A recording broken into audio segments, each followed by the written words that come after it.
Bueno, el primer ejercicio que tenían que hacer, que es el punto 3, era muy sencillo. Fíjense lo siguiente. Nosotros tenemos un circuito en serie con dos resistencias, la cual una no sabemos el valor ohmico y la otra sí.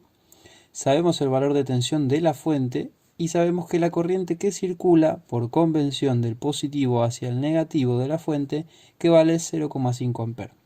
Ojo con esto. Al ser un circuito serie, la corriente que circula por ambas resistencias va a ser la misma, pero la tensión no.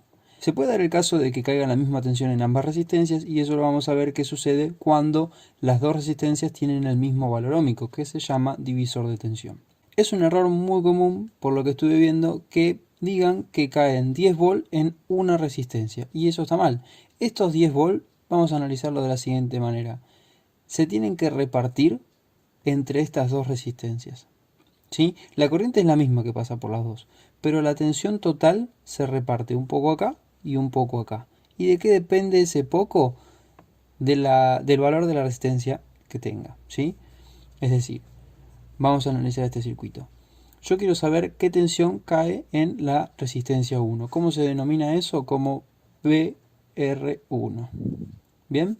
BR1 ¿a qué va a ser igual? Si nosotros hacemos alusión a la ley de Ohm, que se determina, por ejemplo, con este triangulito que nos sirve a nosotros de regla mnemotécnica, tenemos que, si nosotros queremos hallar la tensión que cae en esa resistencia, multiplico la corriente por su valor ohmico, ¿sí? Y en este caso son dos datos que tenemos, la corriente que circula por esta resistencia la tenemos y el valor ohmico también. Entonces, ¿a qué va a ser igual a BR1? Primero en letras le ponemos a R1 por I. Y ahora reemplazando, R1 vale 10 ohm. Acuérdense siempre de poner las unidades por 0,5 amperes. Si hacemos esta cuenta, nos damos que caen 5 volts en donde en esta resistencia, ¿sí? En R1. Entonces, en esta resistencia sabemos que caen 5 volts. Y como dijimos en un principio, toda la fuente, ¿sí? Toda la tensión de la fuente se tiene que repartir tanto en R1 como en R2. Es decir, que si yo sumo ambas caídas de tensión en el circuito, me tiene que dar como total a la tensión total, ¿sí? A la tensión de la fuente. Entonces, expresando eso matemáticamente, decimos que B1, también se puede decir que esta es B total, es lo mismo, estamos hablando de lo mismo, va a ser igual a ¿qué? A la suma entre la caída de tensión en R1 y la caída de tensión en R2. Entonces, eso son letras, BR1 más BR2. Y ahora fíjense lo siguiente. B1 es dato, eran los 10 volts que habíamos dicho al principio. BR1 la acabamos de calcular. Y nuestra incógnita acá es BR2. Entonces, si despejamos BR2 de acá, obtenemos que BR2 es igual a B1 menos BR1. Reemplazando numéricamente esta expresión, obtenemos que BR2 es igual a 10 volts menos 5 volts. Y esto nos da 5 volts.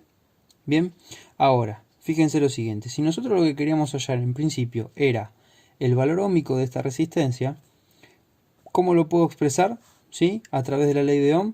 Si tengo la caída de tensión y la corriente que la circula, puedo hallar su valor ohmico. Entonces, vamos a hacer que R2 va a ser igual a ¿qué? A la tensión que cae en esa resistencia dividido la corriente que la circula, es decir, BR2 dividido I. Esto en valores numéricos tenemos que BR2 es igual a 5 volts dividido 0,5 amperes. Y esto nos da 10 ohm. Acuérdense siempre de colocar las unidades. Y ahí tenemos resuelto nuestro ejercicio. Recuerden, si nosotros lo que queremos hallar es, por ejemplo, el valor ohmico, ¿sí? ¿Cuánto vale la R? Tengo que vincular estas dos expresiones, la tensión sobre la corriente. Si quiero hallar, por ejemplo, la corriente que la circula, tengo que vincular la tensión sobre la resistencia. Y si quiero hallar, como ya acá calculé, la caída de tensión en esa resistencia, tengo que vincular la corriente que la circula por su valor ohmico.